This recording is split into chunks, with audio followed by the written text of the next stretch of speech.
Hello everybody, Adam here. I am a professionally trained audio engineer as well as metal guitarist, and today I'm going to be checking out the Japanese metal band Broken by the Scream and their song Kirai. This is a live performance done in Tokyo, and I am excited to hear it. I'm familiar with one of their songs, and that one song was so heavy. Shocked. As I thought about it, I just realized that Broken by the Scream's abbreviation is BBTS.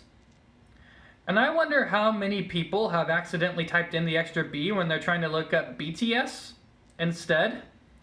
And unless you've been living under a rock, BTS is one of the world's most famous K-pop bands.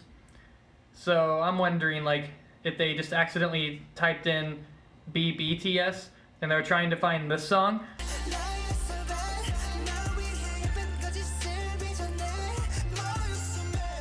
But instead they got this one.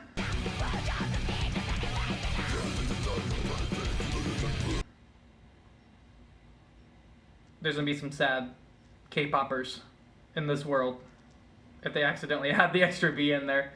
But anyway, let's go ahead and hop right into the video. This sounds really good already. It definitely sounds live. Okay. Ooh. Man, her fry screams are good.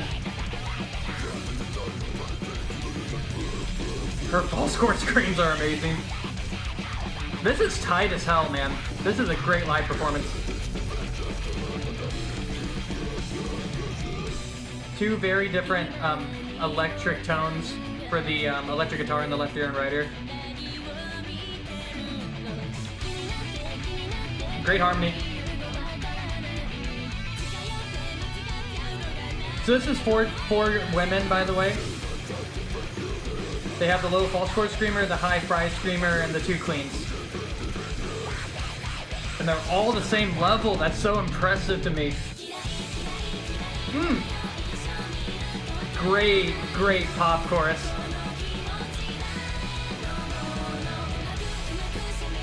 Something that's very hard to do that this band pulls off amazingly well is going from these amazing heavy verses to these very poppy, amazing choruses. Then you get the breakdown. Oh, the audience is getting into it too. This is awesome.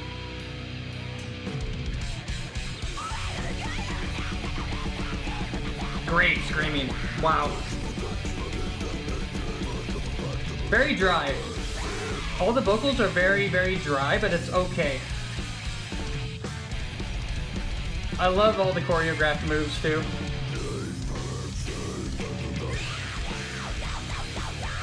Awesome.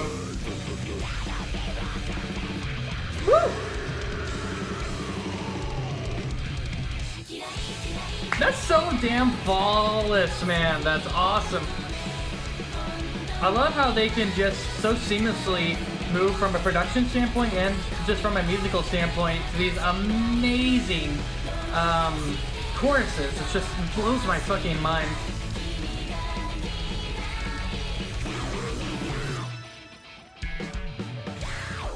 That's cool.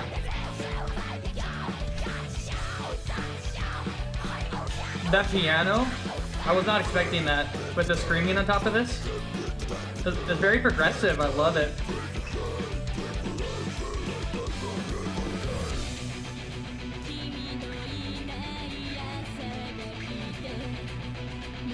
That electric guitar tone is so solid. Really tight playing here. Nice. So the electric guitar solos in the right ear, rhythm was in left ear during that part. Still the same thing now with this chorus, or with this solo.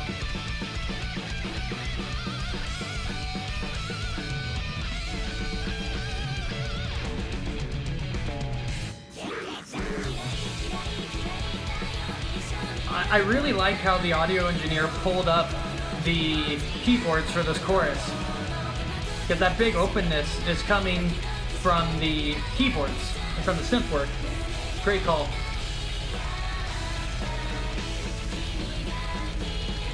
It's like a noticeable increase in the chorus versus the rest of the song.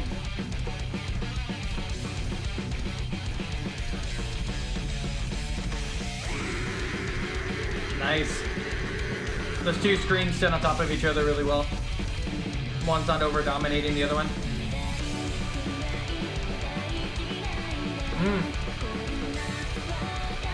I really like how the synths fit into all this. You can hear the synths. Usually the synth works gets drowned out by the electric guitar, the vocals, and the overheads for the drums. Was that it? Oh no. They're so good, man!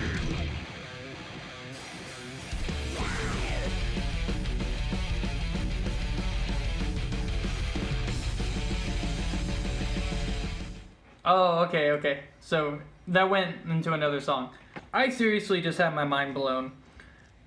There was a lot of good stuff to talk about. So let's talk about the thing that we're all thinking about. Let's talk about the four girls. There's four ladies, like I said at the beginning of the video. They have the Fry Screamer, the False Chord Screamer, and just in case you don't know like what these are, I'll go ahead and explain it. The Fry Screaming is the high sets screaming. The False Chord Screaming is the lower screamer. And then you have the two clean vocalists, and I think sometimes even the False Chord and Fry Screamer both sing as well. Let's talk about the fact that all these voices are incredibly unique and they blend very well together, and the audio engineer did an amazing job with EQ, compression, and making everything perfectly level. That, I think, was the most impressive part of this entire production. This is a live performance, by the way. This isn't just them in a studio singing. What this means is that this engineer is so on top of the human element of live mix engineering that he can pull people up, he can pull people down. He understands these females' voices well enough to EQ them perfectly for this setting.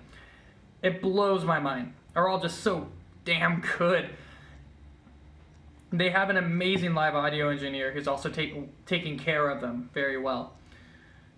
So I think that's the biggest takeaway from this. If you have four vocalists, they all need to be level during their solo performances. But you need to be ready on the trigger, ready to move people down and bring people up during harmonies. So if you noticed, there's a lot of harmonies in this song. And the harmonies are always ducked a little bit behind the melody note. And so this audio engineer has to know and label each member of the band on their console, and then he needs to be familiar enough with the song to know, like, okay, this vocalist is about to sing the melody, so I gotta bring her up, I gotta bring this other girl down, and then I gotta bring the other two vocalists down as well. That is the hard part of live mixing, and that's something that a lot of people don't understand, is that the live mix engineer needs to be as familiar with the music as the band is, so that they get the dynamics of the music properly. Just incredible vocal performance, incredible vocal rendering from the audio engineer. Kudos, freaking amazing. The next part is the drums. The drums just sounded like an amazing metal drum set. They were performed very well. They had all the bells and whistles of a great modern metal drum mix. The bass drum was very clicky. The snare drum was very, very hot in the 5,000 hertz range. The overheads, I felt like were mixed insanely well with everything. That's another hard part about live engineering, is trying to take care of all the bleed over in your overhead microphones from everything. These overhead microphones are picking up way more than just the cymbals. They're picking up the entire drum set. They're picking up all the acoustics of the room. They're picking up the audience. They're picking up the guitar amps and the bass amps. They're picking up the vocals. They're picking up so many different things. And as an audio engineer, you need to really make sure that your compression is good on your overheads to make sure that they really only pick up when something is being done on the ride cymbal, China cymbal, or crash cymbal. And there's also, of course, ways that you can EQ different elements out of the overheads. And sorry, you can put a low cut filter. So that's when you take off pretty much all the bottom frequencies out of the overheads. So at least that way, it's not picking up a lot of bassiness. So that's like one trick that I do on pretty much all of my overhead cymbals. Because the overheads, generally speaking, you're only wanting the crash, ride, China, and maybe hi-hat. Overall, the production came through very well. It still sounded like a live mix, which is very, very important. Sometimes what artists do is they film this and then they will go back into studio later on in post-production, and what they will do is they will mimic. So they'll watch themselves perform and then basically do an overdub with their own voice. I didn't see that happening here. I thought it was all live. So, man, just kudos. Good job. Broken by the Scream is highly underrated, and I want to see these guys just blow up. Alrighty, well, let me know in the comments below if you want me to react to something else. Please hit the like button, subscribe, and bell button. And if you're so interested, I do have a Patreon page. I do have some cool super subscriber perks. So make sure you head down there and check it out. Maybe there's something of interest for you there. And I'll see you guys in the next video. Bye bye.